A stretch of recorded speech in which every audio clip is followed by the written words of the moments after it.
প্রথমত থেকে বড় দিনের কাছে নির্যাতন সহ্য করা ও দুঃখ কষ্ট ভোগ করা।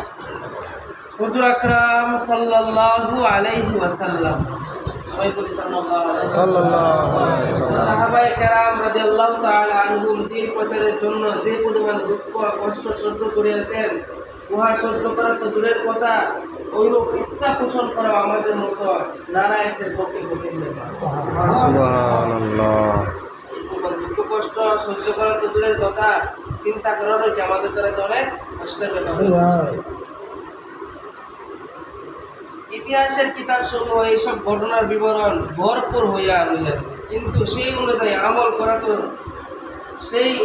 আমল করা তো শত্রু কথা। সেই ঘটনা জানার জন্য আমরা কষ্ট স্বীকার করি।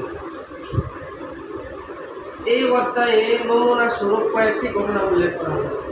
সর্বপ্রথম হুজুর সাল্লাল্লাহু আলাইহি ওয়াসাল্লামের জীবনের একটি ঘটনা দ্বারা শুরু করিতেছে, কেননা হুজুর সাল্লাল্লাহু আলাইহি ওয়াসাল্লামের আলোচনা বরকতের উসিলা হয়ে থাকে। কিসের উসিলা হয়ে থাকে? হুজুর আকরাম সাল্লাল্লাহু আলাইহি ওয়াসাল্লামের তায়েফের সফরের ঘটনা। নবুয়ত পাওয়ার পর 9 বছর পর্যন্ত নবী সাল্লাল্লাহু আলাইহি ওয়াসাল্লাম মক্কা মুবারকে তাবলীগ করিতেন। কি করিতেন?